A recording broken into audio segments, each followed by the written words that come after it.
Pernahkah Anda bertanya-tanya, apakah ada batas untuk belas kasihan Tuhan? Pertanyaan ini sering membakar hati banyak orang percaya. Dan hari ini, saya harus berbagi sebuah kebenaran yang sayangnya dihindari oleh banyak pengkhotbah. Ya, ada sebuah titik di mana tidak ada jalan untuk kembali. Ada sebuah garis yang, sekali kita lewati, akan menutup pintu pengampunan selamanya. Saya tidak berbicara tentang teologi yang abstrak. Saya berbicara tentang jiwa-jiwa yang hari ini berjalan di antara kita. Hidup, bernapas, tetapi secara rohani mati, tanpa kemungkinan kebangkitan. Dan yang paling mengerikan adalah, banyak dari orang-orang ini bahkan tidak menyadari bahwa mereka telah melampaui batas itu. Firman Tuhan tidak ditulis untuk membuat kita merasa nyaman dalam dosa-dosa kita. Ia ditulis untuk memperingatkan kita, untuk menyerukan pertobatan sebelum semuanya menjadi terlambat. Dan saat ini, saat Anda mendengarkan kata-kata ini, Roh Kudus sedang menguji hati Anda. Jika Anda masih bisa merasakan keyakinannya, jika Anda masih bisa mengenali ketika Anda salah, kemampuan untuk merasa sesal, untuk mengakui dosa, itu adalah tanda bahwa Anda belum melewati garis yang fatal itu. Yesus Kristus dalam Matius 12:31-32 mengucapkan kata-kata yang akan mengguncang bahkan pendosa yang paling berani. Katanya, "Setiap dosa dan hujat manusia akan diampuni, tetapi hujat terhadap Roh Kudus tidak akan diampuni. Jika seseorang mengucapkan sesuatu melawan anak manusia, ia akan diampuni. Tetapi jika seseorang berbicara melawan Roh Kudus, ia tidak akan diampuni, baik di dunia ini maupun di dunia yang akan datang." Apakah Anda memahami betapa beratnya kata-kata ini? Yesus yang sama yang mengampuni wanita yang berzina, yang memulihkan Petrus setelah penyangkalannya yang 3 kali, yang mengubah Saulus si penganiaya menjadi Paulus sang rasul, Yesus yang sama ini menyatakan bahwa ada satu dosa yang melampaui batas pengampunan ilahi. Apa sebenarnya dosa yang tidak terampuni ini? Ini bukan sekadar hujatan yang diucapkan sesaat dalam kemarahan atau keraguan, bukan mempertanyakan Tuhan di tengah penderitaan, bukan jatuh dalam pencobaan dan berbuat dosa berulang kali. Dosa terhadap Roh Kudus adalah sesuatu yang jauh lebih dalam dan lebih menghancurkan. Ini adalah pengerasan hati yang progresif dan disengaja terhadap suara Tuhan, sampai pada titik di mana Anda tidak dapat mendengarnya lagi. Ini adalah ketika Anda secara sistematis menyebut yang baik sebagai jahat dan yang jahat sebagai baik. Ini adalah ketika Anda menganggap pekerjaan Tuhan sebagai pekerjaan iblis dan sebaliknya. Penjelasan ini membawa kita pada contoh nyata dalam Alkitab. Para ahli Taurat dan orang Farisi pada zaman Yesus adalah saksi mata dari mukjizat-mukjizat yang tak terbantahkan. Mereka melihat Yesus mengusir setan, menyembuhkan orang sakit, bahkan membangkitkan orang mati. Bukti itu ada di depan mata mereka. Namun dalam kekerasan hati mereka, mereka justru menganggap pekerjaan itu berasal dari kuasa Beelzebul, penghulu setan. Mereka tidak hanya menolak kebenaran, mereka secara sadar membalikannya. Dan inilah inti dari dosa menghujat Roh Kudus. Ini adalah proses penolakan yang terus-menerus, sebuah penentangan yang disengaja terhadap terang dan keyakinan yang dibawa oleh Roh Kudus ke dalam hati kita. Setiap kali kita mendengar suaranya yang lembut itu, mungkin melalui firman, melalui nasihat seorang saudara seiman, atau melalui peringatan dalam hati nurani, dan kita memilih untuk mengabaikannya, untuk menekannya, atau untuk menertawakannya, kita sedang memasang satu lapis batu tembok di sekitar hati kita. Lapis demi lapis, tembok itu bisa menjadi begitu tebal, hingga suara Tuhan tak lagi mampu menembusnya. Dan ketika itulah Roh Kudus yang adalah seorang Tuhan yang sopan, dapat memutuskan untuk berhenti berkontak. Dia tidak memaksa. Dan ketika dia tidak lagi menginsafkan, tidak ada lagi penyesalan yang sejati. Tidak ada lagi kesadaran akan dosa. Tidak ada lagi jalan menuju keselamatan. Mungkin Anda pernah mengamati perubahan ini pada seseorang yang dekat dengan Anda. Dulu, orang itu mengenal benar dan salah. Dulu, ia merasa bersalah ketika berbuat dosa. Tetapi sekarang, setelah bertahun-tahun menolak bisikan roh, hatinya tampak mati rasa. Dosa tidak lagi mengganggunya. Firman Tuhan tidak lagi menyentuhnya. Khotbah tentang Injil justru membuatnya jengkel, bukannya membuatnya tersadar. Inilah ciri yang mengerikan dari mereka yang telah melakukan dosa terhadap Roh Kudus. Namun, dengarkan baik-baik. Jika Anda saat ini khawatir kalau Anda telah melakukan dosa ini, justru kekhawatiran itu sendiri adalah bukti kuat bahwa Anda belum melakukannya. Mereka yang benar-benar telah menghujat Roh Kudus tidak memiliki kecemasan rohani seperti ini. Mereka tidak peduli. Hati mereka telah dipelapkan, bagai besi panas yang membakar ujung saraf hingga tidak bisa merasakan sakit lagi. Kitab Amsal mengingatkan kita dengan kata-kata yang tajam. Siapa sering dikenai hardikan, tetapi tetap keras lehernya, akan segera diluluh lantakkan, dan itu tanpa obat. Amsal 29:1. Lihatlah rangkaiannya. Banyak peringatan yang diabaikan, lalu pengerasan hati yang disengaja, yang berujung pada kehancuran tiba-tiba tanpa ada kesempatan untuk pulih. Setiap hari, kita semua sedang membentuk hati kita untuk kekekalan. Setiap keputusan kecil untuk taat membuat hati kita lebih lembut dan peka terhadap suaranya. Sebaliknya, setiap keputusan kecil untuk memberontak membuatnya lebih keras. Dan kita tidak tahu peringatan yang keberapa yang akan menjadi batas kesabaran Tuhan. Kita tidak tahu penolakan yang keberapa yang akan membuatnya berkata, "Cukup, kesempatan yang kuberikan sudah lebih dari cukup." Seperti Firaun yang berulang kali mengeraskan hatinya sendiri, hingga akhirnya Allah yang mengeraskannya, mengkonfirmasi pilihan Firaun sendiri. Atau seperti Esau yang menjual hak kesulungannya untuk sepiring makanan, dan kemudian, meskipun mencarinya dengan air mata, ia tidak menemukan tempat untuk pertobatan. Ibrani 12:16-17. Air matanya tidak berarti apa-apa, karena itu adalah penyesalan atas konsekuensi, bukan atas dosa. Ini adalah kenyataan yang harusnya membuat kita gemetar, tapi ini juga sekaligus menjadi panggilan darurat bagi kita semua. Kekerasan hati bukan hanya soal apa yang kita dengar, tapi juga bagaimana kita memperlakukan rumah di mana roh itu tinggal. Kekerasan hati seringkali dimulai dari hal yang tampak fisik dan personal, tubuh kita sendiri. Rasul Paulus memberikan peringatan yang sangat gamblang. Tidak tahukah kamu bahwa kamu adalah bait Allah dan bahwa roh Allah diam di dalam kamu? Jika seseorang membinasakan bait Allah, maka Allah akan membinasakan dia. Sebab bait Allah adalah kudus, dan bait Allah itu adalah kamu. 1 Korintus 3:16-17. Tidak ada kata-kata yang lembut di sini. Tidak ada ruang untuk tafsiran yang nyaman. Pesannya keras dan jelas. Tubuh Anda bukan milik Anda untuk diperlakukan semau Anda. Ia adalah milik Tuhan, tempat kediamannya yang kudus, dan merusaknya adalah sebuah dosa serius di mata Yang Maha Tinggi. Kita hidup di generasi yang merayakan otonomi tubuh seolah-olah itu adalah hak yang paling sakral. Tubuhku, aturanku, menjadi mantra jutaan orang. Namun filosofi ini sedang berperang langsung dengan firman Tuhan. Anda tidak membeli tubuh Anda tidak menciptakannya. Anda telah dibeli dengan harga. Dan harga apakah itu?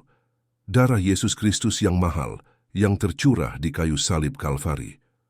Atau tidak tahukah kamu bahwa tubuhmu adalah bait Roh Kudus yang diam di dalam kamu, Roh Kudus yang kamu peroleh dari Allah, dan bahwa kamu bukan milik kamu sendiri.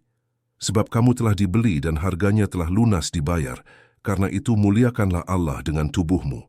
1 Korintus 6:19-20. Lalu apa artinya membinasakan bait Allah? Ini berarti memperlakukan tubuh seolah-olah ia bisa dibuang, sekadar materi tanpa tujuan kekal. Ini berarti mengisinya dengan zat-zat yang merusak pikiran dan meracuni organ-organnya. Ini berarti menggunakannya untuk amoralitas seksual, mengubah sesuatu yang kudus menjadi alat dosa. Ini berarti mengabaikannya hingga titik kehancuran diri. Setiap kecanduan, setiap penyalahgunaan, setiap penyimpangan adalah sebuah aksi vandalisme terhadap bait Roh Kudus. Ketika Anda menyerah pada mabuk-mabukan berulang kali, Anda merusak bait itu. Ketika Anda mengonsumsi narkoba yang mengubah kesadaran dan merusak otak Anda merusak bait itu. Ketika Anda terlibat dalam kerakusan kompulsif atau anoreksia yang merusak diri, Anda merusak bait itu. Ketika Anda mempraktikkan seks bebas, mengonsumsi pornografi, atau memutarbalikkan karunia suci seksualitas yang Tuhan ciptakan untuk pernikahan, Anda sedang merusak bait itu. Jangan tertipu dengan berpikir Anda bisa menghancurkan tubuh tanpa menghancurkan jiwa. Keduanya terhubung erat dalam kehidupan ini. Dosa terhadap tubuh memiliki konsekuensi yang ungi dan mendalam, meninggalkan luka yang bisa bertahan seumur hidup, bahkan setelah pengampunan diberikan. Daud diampuni setelah perzinahan dan pembunuhannya, tetapi pedang tidak pernah meninggalkan keluarganya. Anaknya meninggal. Kekacauan meruntuhkan rumah tangganya. Contoh paling mengerikan mungkin adalah Simson, seorang yang dikuduskan sejak lahir, penuh dengan kuasa roh. Namun dia memperlakukan tubuh dan panggilannya dengan sembrono. Dia terus-menerus menuruti hawa nafsu, sampai pada titik puncak tragedinya. Ia tidak tahu bahwa Tuhan telah meninggalkan dia. Hakim-Hakim 16:20. Dia telah begitu terbiasa berdosa, begitu kebal terhadap suara hati. Hingga ketika roh Tuhan benar-benar undur, dia bahkan tidak menyadarinya. Dia baru tersadar ketika musuh telah mencungkil matanya dan menjadikannya tontonan. Itulah bahaya yang mengintai. Kita bisa menjadi begitu akrab dengan dosa, hingga kita tidak merasakan lagi keyakinan yang dulu kita rasakan. Hati nurani menjadi tumpul, dan suatu hari kita bisa terbangun dan menyadari bahwa kehadiran Tuhan yang kita anggap remeh itu telah pergi. Namun, ada secercah harapan yang bersinar dalam peringatan yang keras ini.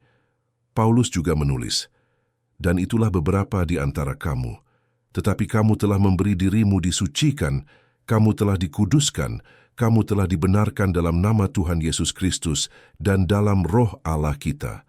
1 Korintus 6:11. Lihatlah kata-katanya, "Itulah beberapa di antara kamu."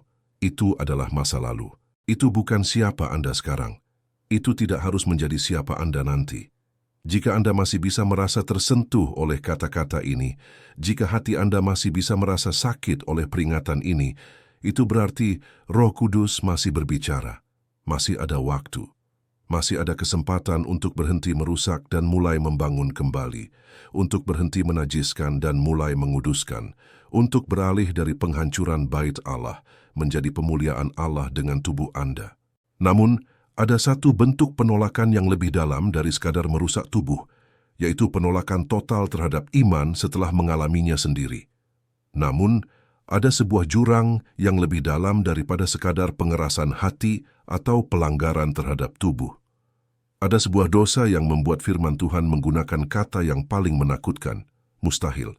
Penulis surat Ibrani dengan tegas menyatakan, sebab mereka yang pernah diterangi hatinya, yang pernah mengecap karunia sorgawi, dan yang pernah mendapat bagian dalam Roh Kudus, dan yang mengecap firman Allah yang baik, dan karunia-karunia dunia yang akan datang, namun yang murtad lagi, tidak mungkin dibaharui sekali lagi sedemikian, hingga mereka bertobat, sebab mereka menyalibkan lagi anak Allah bagi diri mereka, dan menghinanya di muka umum.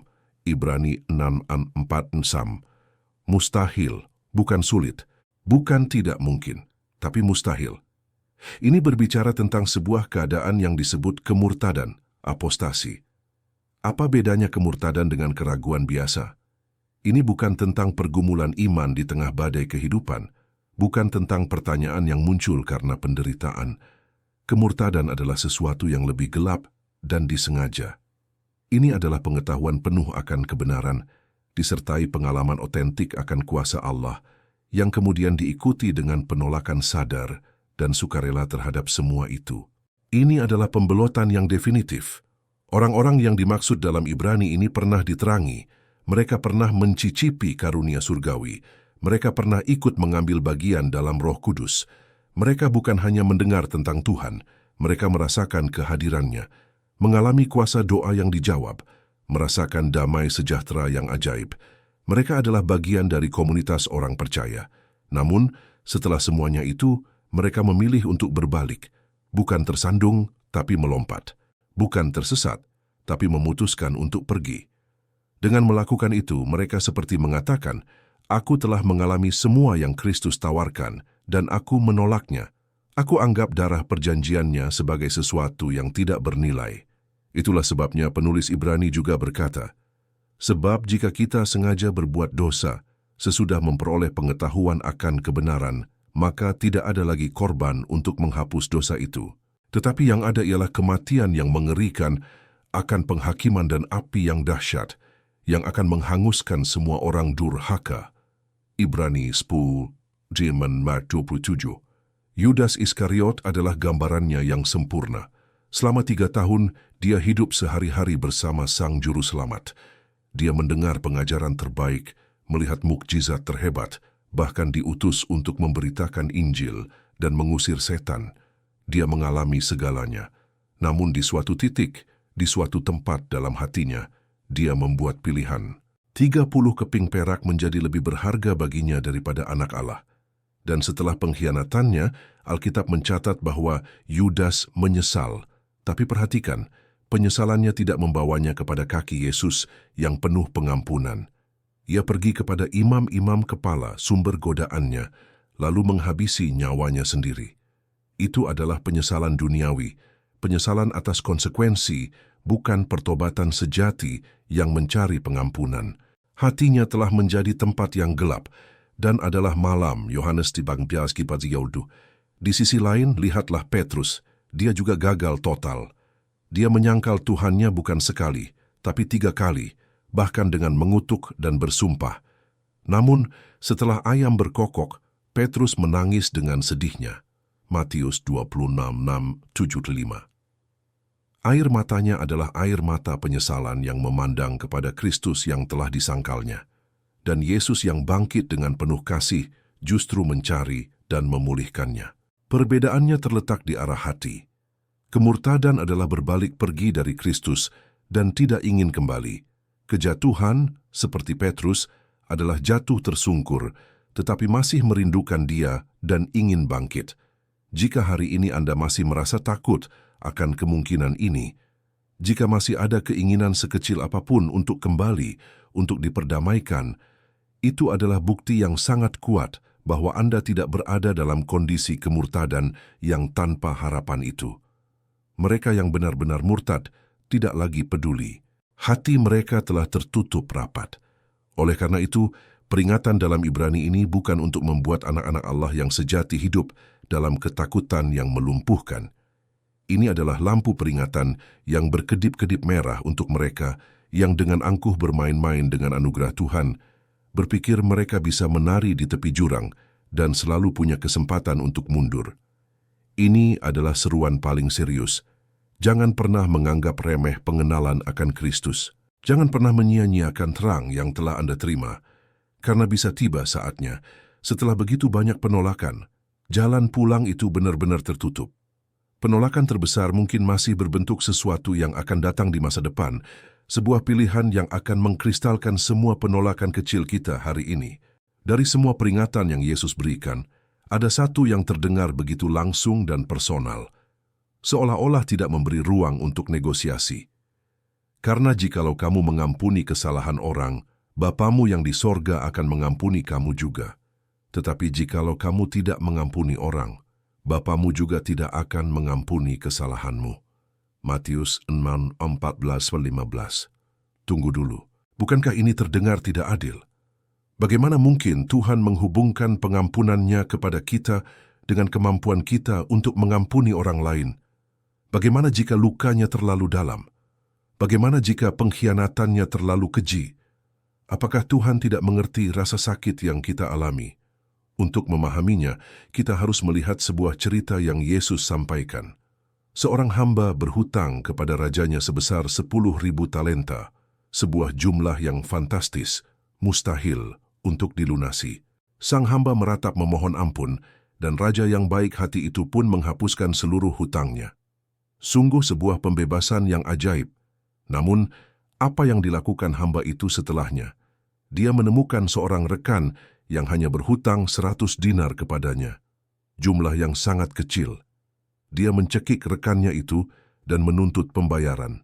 Ketika rekannya memohon dengan kata-kata yang sama seperti yang dia ucapkan kepada raja, dia menolak dan melemparkannya ke penjara. Ketika raja mendengar hal itu, kemarahannya meluap.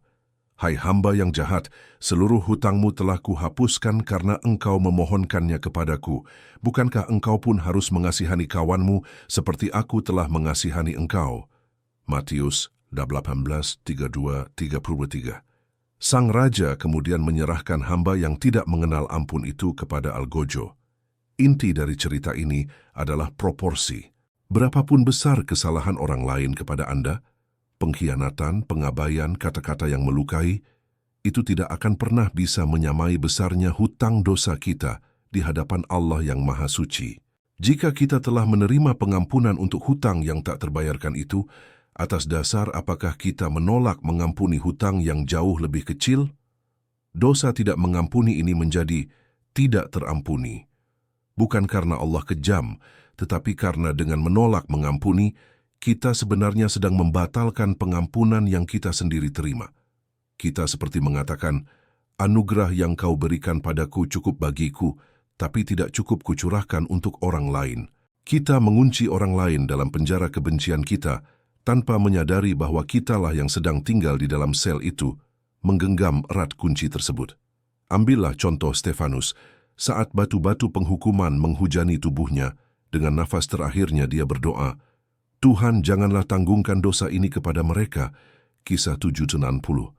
Atau Yesus sendiri di atas kayu salib berkata, Ya Bapa, ampunilah mereka, sebab mereka tidak tahu apa yang mereka perbuat.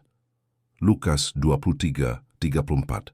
Mereka yang paling tidak bersalah dan paling terluka justru memberikan teladan pengampunan yang paling radikal. Menolak mengampuni adalah meracuni diri sendiri. Penulis Ibrani memperingatkan tentang akar yang pahit yang tumbuh dan menyebabkan gangguan dan mencemarkan banyak orang. Ibrani 12:15. Amarah dan kepahitan yang kita pelihara mungkin tidak menyakiti orang yang kita benci, tetapi ia pasti akan menggerogoti sukacita, kedamaian, dan hubungan kita dengan Tuhan. Kita terjebak dalam sebuah penjara emosional yang kita bangun sendiri, sementara sang tahanan mungkin telah lama bebas dan melupakan kita. Pengampunan bukanlah tentang memperingan kesalahan atau berpura-pura tidak terluka.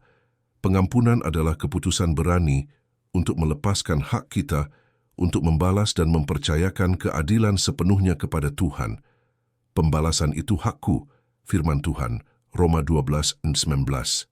Itu dimulai dari keputusan kehendak yang kemudian diikuti doa bagi orang yang menyakiti kita. Lambat laun dengan pertolongan Tuhan, hati yang kaku akan mulai mencair.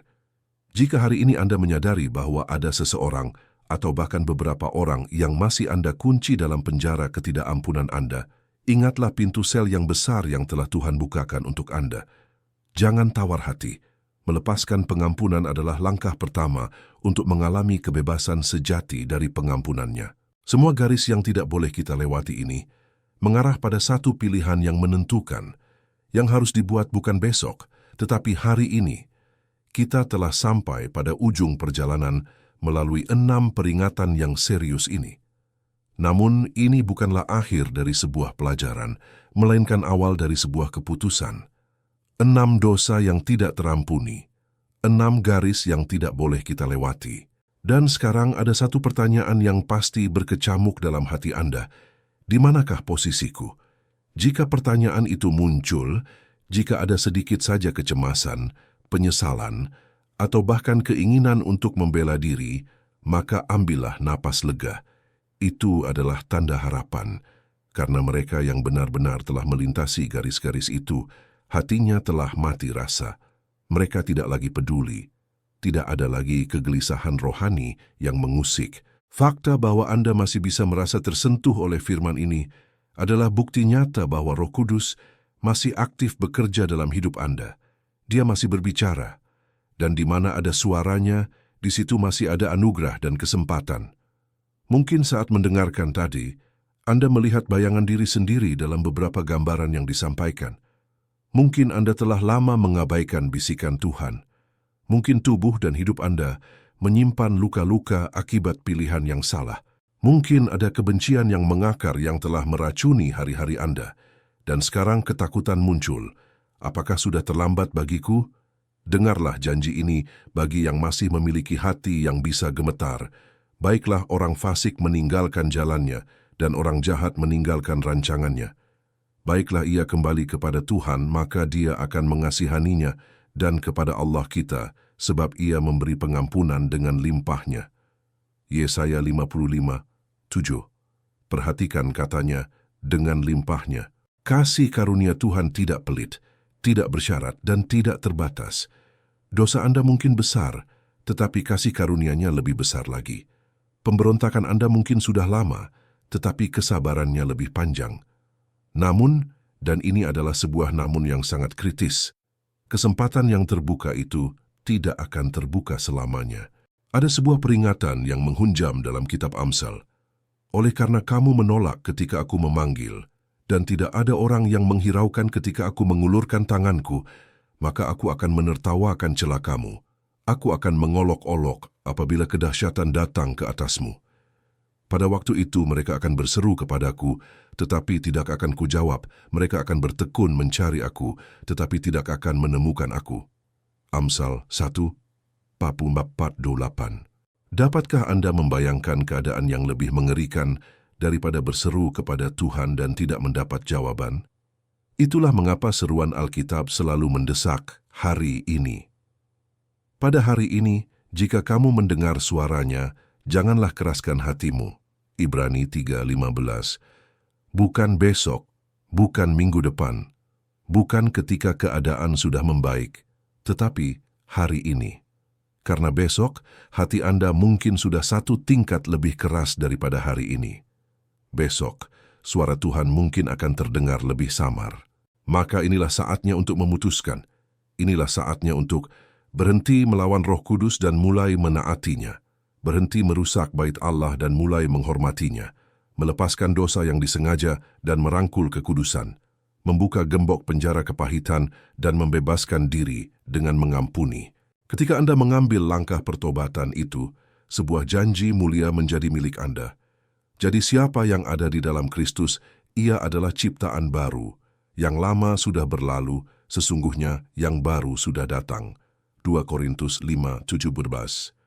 Anda tidak akan direkatkan kembali seperti pecahan beling. Anda akan diciptakan ulang.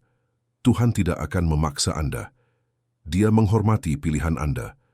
Tangannya terulur, tetapi Anda yang harus menggenggamnya. Pengampunannya tersedia, tetapi Anda harus menerimanya dengan hati yang menyesal dan berbalik. Jadi, apa keputusan Anda? Apakah Anda akan terus berjalan di jalan yang sama, meski sekarang Anda tahu ujungnya? Atau Anda akan berbalik sekarang, sementara pintu anugerah masih terbuka lebar? Pilihlah kehidupan. Pilihlah pengampunan. Pilihlah Kristus. Maka, kamu akan mencari aku dan menemukan aku apabila kamu menanyakan aku dengan segenap hatimu. Yeremia 29:12. Carilah Dia hari ini dengan segenap hati Anda, dan Anda akan menemukan bahwa Dia telah lama menantikan Anda. Amin.